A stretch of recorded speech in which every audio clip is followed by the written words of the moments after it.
Some of the greatest performances throughout history have a larger-than-life appeal about them. They often feel whimsical in execution, like a magic act in a sense, that gives these routines that wow factor to captivate their crowd. There's typically a catch about them, hidden away from the untrained eye, a unique gimmick of sorts, which allows them to stand out amongst the rest, simply entertaining for the novelty of the routine, perhaps a catalyst for something bigger than the act itself. With this in mind, the gimmick itself may ultimately become the performer's Achilles heel in the event the curtain gets pulled back. And if one reveals too much of their secrets, they might lose the spark that created that magic to begin with. Come to think of it, YouTube is a land full of gimmicks. Shoot, one could even argue the Rockin' Cat himself is nothing more than another furry cat with glasses. A cheap imitation. Hell, maybe I'm simply a figment of your imagination, much like the dreaded AI bots roaming the new world. Well, I have in fact been told in the comments my voice sounds robotic. Sweet, maybe I'm a product of the evil genius that is Dr. Wily. Perhaps I just took that comment to heart, affected by a lone troll of this matrix revealing a bit of his own gimmick. A Dorito bandit of the internet's superhighways, one with a robust stature, whom looks to mock this feline-inspired tuber into the wee hours of the evening with a flurry of Cheeto-filled keyboard strokes. Funny enough, a gimmick may also be defined as a night out with friends, or in my case, a night in, as I play through many of my personal favorites and reflecting on them for a future script.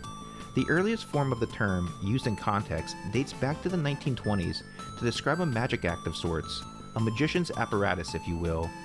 Yet, I believe the words of Sunsoft summarizes it best, so let's break it down here a bit further. A trick that is meant to attract attention, such as a stunt. It could also mean something that is done for one effect, similar to a one-trick pony. Well, for this video, my gimmick will be one of a hype man's, like the homies you see on a concert stage, or the hype a video gets from that new feature you can use in the mobile app to boost your favorite small YouTubers' videos for the world to see. Oh look, a shooting star, just like Mr. Gimmick. Speaking of such, before we dive into the wonderfully bizarre world of Mr. Gimmick, I think there's a few key things that need to be addressed beforehand. For starters, the NES release of Mr. Gimmick was a vanishing act within itself for quite a long time. A PAL exclusive, only released in Scandinavia. I first stumbled upon this little green man throughout my journeys to discover the entirety that is the NES world set. Those mysterious games exclusive to the PAL territories that I would rarely get a glimpse of unless I managed to get my hands on an import magazine as a youngster.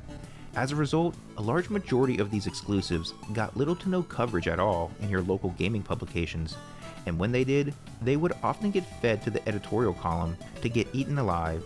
At least, that was the fate of poor Mr. Gimmick here. Nevertheless, when I think of my favorite PAL exclusives for the NES, one company instantly stands out to me, as a large chunk of their greatest work wouldn't wash ashore here stateside for some time to come. Now, you might be asking yourself, come on Cat, we all know Gimmick has a Famicom counterpart. And yes, thanks to the power of the internet, we have acquired available data on many things. However, I differentiate between these two consoles. I mean, why else would one be called the Famicom and the other the NES?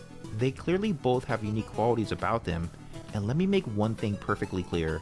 This cute and cuddly little guy here is not one and the same as this tiny green hellspawn whom wreaked havoc across northern Europe. Hence the name change to Mr. Gimmick. Like Dr. Jekyll and Mr. Hyde, there's a distinguishable difference between the two, so we'll get to those unique personality traits in time, as we dive further into said events, but you just gotta love those distinguishable qualities about Mr. Gimmick. You know, there's just something a little bit off about the dude, like he's seen some real shit go down, which might be the key clues we need as we attempt to uncover the mystery and lore behind this ill-fated title.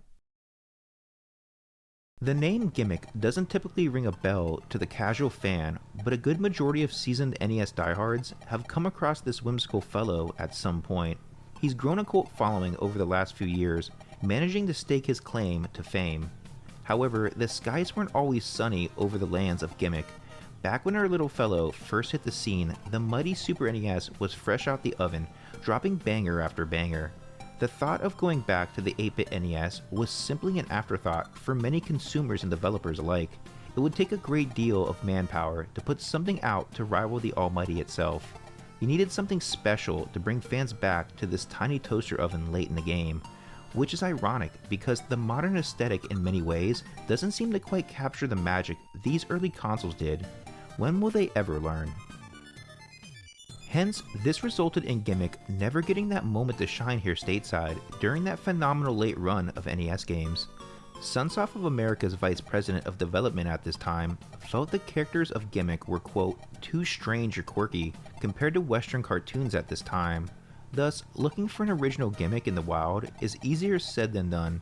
You're gonna have to pony up a few bucks for one, and best believe I worked my ass off at the time to get it. No fan donations here, folks, and you know, when you work hard for your stuff, you tend to appreciate it that much more. So always read your ROM boards carefully. I'm sure you all know how to go about this by now, and if not, there's many excellent archives available online that have provided the proper documentation for these ROM boards, so always do a little homework before making that initial purchase. I did many years ago, and importing it at the time was a bitch. Now, the origin of Mr. Gimmick is somewhat shrouded in mystery. From what I've gathered, he's often referred to as a yokai, a term used in ancient Japanese folklore to describe a supernatural entity, creature, or a mysterious phenomena. Well, he looks like he checks off all the boxes, but for the sake of time, I'm gonna go with creature. Does Nintendo have a patent on that term yet? Y'all can let me know in the comments otherwise. On the surface, he looks like a pint-sized Chucky doll, ready to bring home to your favorite loved one. However, on the inside, he's as wholesome as they come. So I mean, he's not brought to life like the Candyman or looking to haunt your dreams as long as you believe. Although through legend, he has come to be known as Mr. Gimmick, his real name is Yumitaro, whom resides somewhere within the fictional universe of Sunsoft. Fast forward to today's story, and this tiny shit pickle has made his way to the big city, where he managed to sneak his way into a local toy shop, hoping to find an escape from the overabundance of townsfolk. Little did he know this would be the premise to one hell of an adventure as our story opens up in this very toy shop. A hardworking father has managed to get the evening off of work, now looking to spend the rest of his day last minute shopping for his daughter's birthday. Scrounging around the toy store in the late hours of the day, he locks eyes on the ever so repulsive plushie that is Mr. Gimmick. At least that's what he thought at the time. With little to no time to spare, Pops would decide on a gift, grabbing the green goober up and proceeding to the nearby checkout, where our hero shortly thereafter gets stuffed with a neatly wrapped bow on top. Back home that evening, the young girl looks on with glee as she proceeds to tear open her belated birthday gift, as she now lifts that adorable little critter into the air for a heartfelt embrace.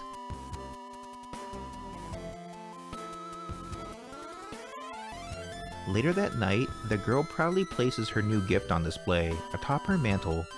Well, by the looks of this little guy, it's safe to say she unwrapped the other Mr. Gimmick. Soon thereafter, she falls asleep. As magic sweeps into the night sky, the room itself comes to life as the other toys take life, appearing from out the shadows of the nearby toy chest, filled with jealousy like an old dog would at the sight of a flashy new plaything. Pausing here for a moment, it should be noted that inside the original PAL manual, they refer to this little girl in the story as Mary, so we can now put a few of the pieces of this puzzle in place in the attempt to make sense of everything. As Mary falls deeper into her slumber, the angry toys formulate a revenge plot for what I presume to be due to these feelings of abandonment, a conviction brought forth through the presence of this Mr. Gimmick. Through the magic of these mysterious toys, they create a portal to another realm, grabbing poor Mary in her slumber as they whisk off to another dimension. Witnessing this horrific event unfold, Mr. Gimmick hauls ass after Mary, jumping through the portal into an all-new world. Now, something along the lines of a Mr. Gimmick isn't for everyone. It can be quite frustrating to pick up, even for those that love platformers. It's a game that you appreciate the more you play it. It's like walking into an art museum and marveling at the many works on display from your favorite artist, just soaking in the finer details layered throughout. Its physics feels unorthodox, from the truffle shuffle in Gimmick's footwork to the timing of his trusty throwing star. Everything sort of feels as if it has a mind of its own. Let's talk about that power star for a moment. It's simple enough in execution, launching it out and about at your opponents, as your primary attack requires a great deal of dexterity and precision to master, as you will be required to ride this sucker into battle. So, understanding its movement and momentum is key to progression. You two are attached at the hip, a marriage of sorts that will require a greater understanding of both to succeed in this crazy world. It takes a great deal of patience and planning to uncover the mysteries buried within Mr. Gimmick, as the secret treasures hidden through the lands is integral to seek out to uncover this game's true ending. Don't worry though, you will in fact get thrown a bone or two as you proceed forward, discovering a few one-time use items that will take the edge off this otherwise horrible hangover that is Mr. Gimmick. For starters, we have to bomb a one and done blow shit up ordeal that will deal a significant amount of damage to your adversaries. It's not ideal for clearing out a horde of evil plushies, but it's hella powerful for one giant one, so keep it in your inventory till the time is right. There's also the piercing shot that does exactly that, slices through a group of enemies like a hot knife through butter. This is vital to stack those multipliers up to score those sought after additional lives that will absolutely be needed late game. Additionally, there's a few fresh cocktails to sip on while performing those flashy gimmicks you got going on here. There's the orange elixir that restores one stock of health, and the lovely pink potion for a full restock of your health bar. So again, the game can be brutal, but it's not like you won't have a relief from time to time. It just all depends where you look for them. We open up our adventure hot on the scene of a little shop of horrors carved out with a rich palette of pastel bricks and assembly lines that house the inner workings of an illegal toy distribution center. Lines of tiny plushies draw near, giving us a glimpse of where these adorable nightmares have manifested from. A factory full of slippery slopes that will guide Gimmick to safety, keeping on high alert to plan your jumps accordingly, avoiding the ill-fated potential of what lies beneath. As you continue to soar through the interior chutes of this mad playhouse, the platforming gets tight and precise. Each platform is methodically placed, making the following segments feel like they serve a greater purpose, almost as if this game is self-aware. The enemies tend to have a mind of their own, looking to pick your brain before their next move. There's also those just trying to coast, getting through the workday unscathed. It's here you soon realize that every step matters, planning 2 steps ahead before a real threat draws forth. You'll soon enough get your first real taste of star power, looking to claim your victory in a quick game of King of the Mountain. The first thing that always comes to mind here is that iconic Ba-Bomb Field battle with the old king himself, only here you're using his own power star against him to knock him off his game. It's soon apparent you need to master these star-studded maneuvers to survive the great unknown. Setting sail across the floating island in pursuit of poor Mary. Keep truffle shuffling across these high tides, ducking the swashbuckler's ambush above till you make your way on board. But hold up, before you do, always take a minute to enjoy the moment, because the world of Gimmick is quite a beautiful one. After your onboarding, you got a bit of work to do, and you need to locate some pirate's booty before reluctantly battling the captain. It's integral to take each of the stage treasures with you on your journey ahead, because if not, you won't make it far enough to save your lovely Mary. You soon find this gets far more challenging each step of the way, and you need to begin relying on the old noggin to locate these. Remember, exploration is key to survival, and believe me, if you look hard enough, you'll find your answers. You'll often find secrets hidden deep inside other secrets, like we're in a world of Inception here. When it's finally time to meet the captain, it's a duel to the death, so start walking the plank. This overstuffed potato head lets you make the first move, anticipating your movement patterns for a rocks, paper, scissors themed dance. He's quick to react, striking with finesse to scrub the deck with you. Continue to entertain this game just long enough to telegraph his swordplay, and in time, all whom sail these seas will fear the name Captain Greenbeard. That's close enough. You eventually touch down into a lush foresty terrain full of woodland friends and foes alike, whom appear to be anticipating your arrival. The floating lands of Gimmick's world are quite shifty, releasing seismic waves into this landmark. The dimensional pull causes the rocky mass to come crumbling down below, allowing you to take full advantage of each scenario as you advance forward. In the world of Gimmick, each action causes a reaction, opening up creative new modes of travel depending on the choices you make. This forest of illusion quickly gets dark as the game's atmosphere becomes twisted the deeper you venture below. There's something strange growing in the deepest parts of the underground, never fully expanded upon. but it's fun nonetheless to catch a ride on the twisted ones and speculate where they're headed to. Ironically, they couldn't be bothered by your presence. The bottom of this cavern houses our next vengeful plush, a crustacean of the sea whom will poke his head out to see what the commotion is all about, only to get punished by our green machine.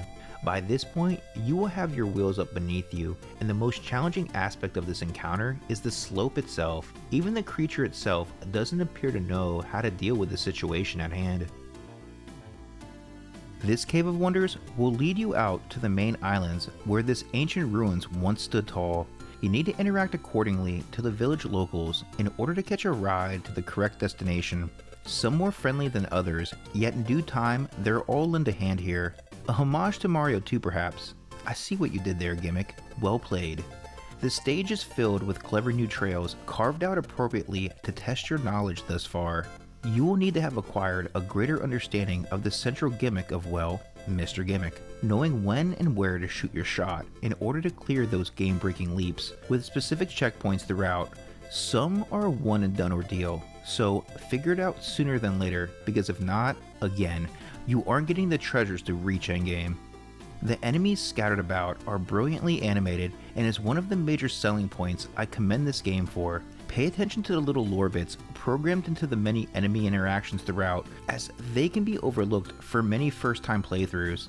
Each of the end-stage boss encounters has something unique going for them that makes their fights far more memorable, and it shows through the way these battles unfold that they poured a great deal of love and attention into the way they move throughout, never feeling repetitive in execution, bringing something brand new to the table each time.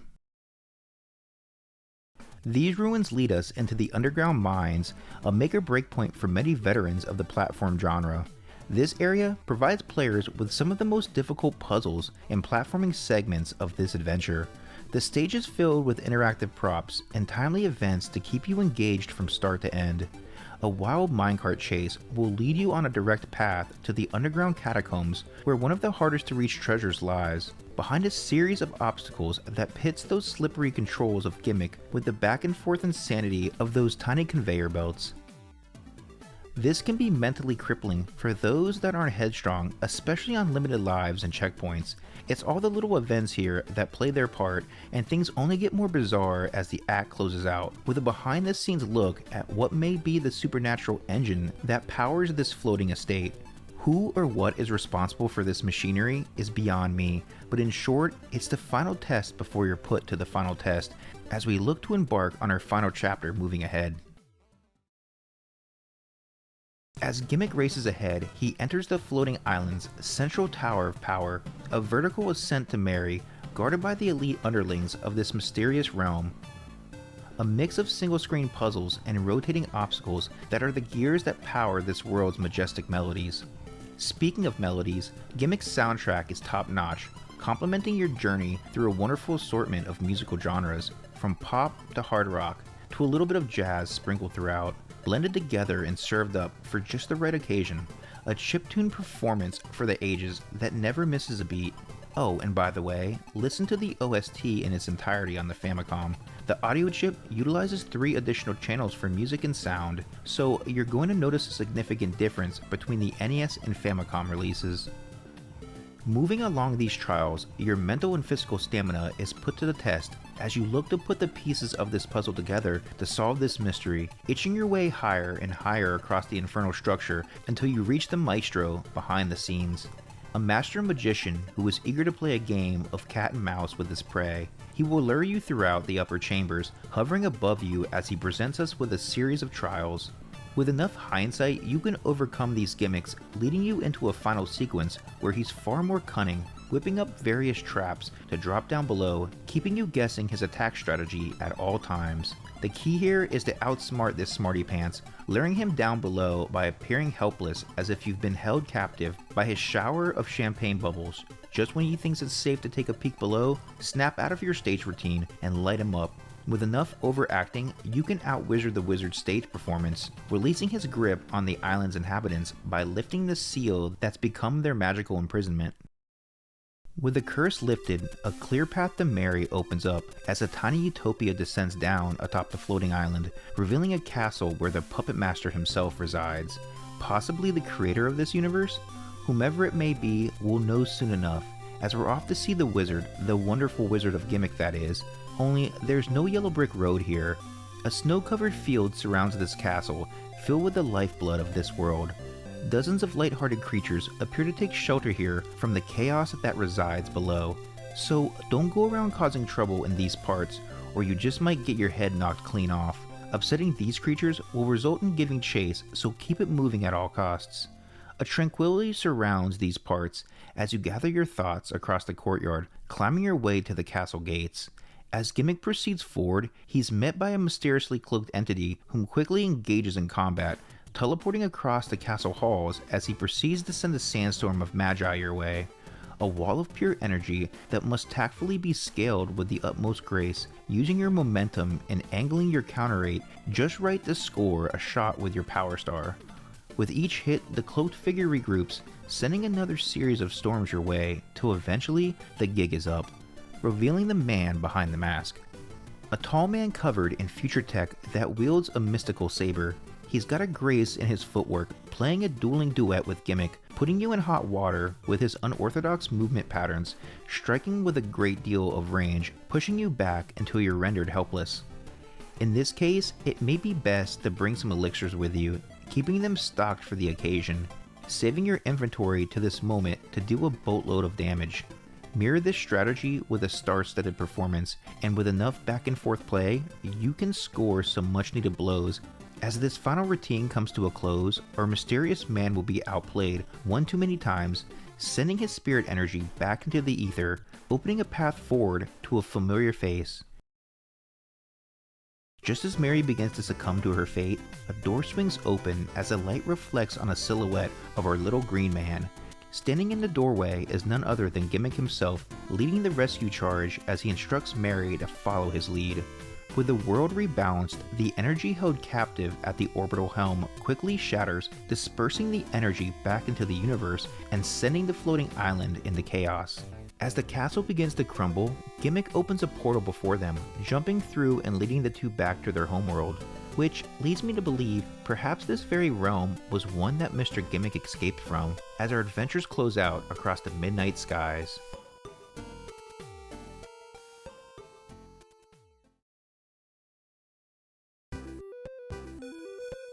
Mr. Gimmick is the perfect platformer for any enthusiast of the 8-bit era.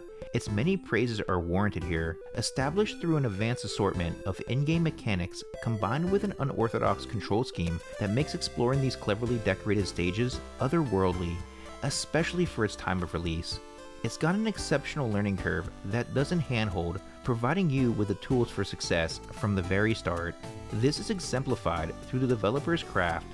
The stages are designed around the character's primary gimmick, accompanied by a reward system that promotes hard work and exploration, opposed to endless handouts along the way.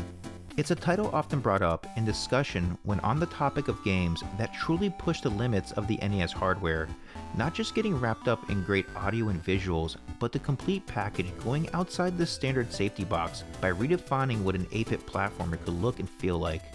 Many individuals today often quote the mainstream media, things they've been familiarized with, regurgitating the same old what they hear or read online. Mr. Gimmick strips all that away from the pretentious megalomaniacs of the gaming space. It's a game that if you know, you just know. This ain't that cute and cuddly pink puffball that's plastered across each and every game store.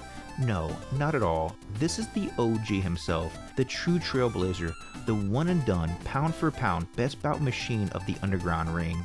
And his name is Mr. Gimmick. See you next time, gang.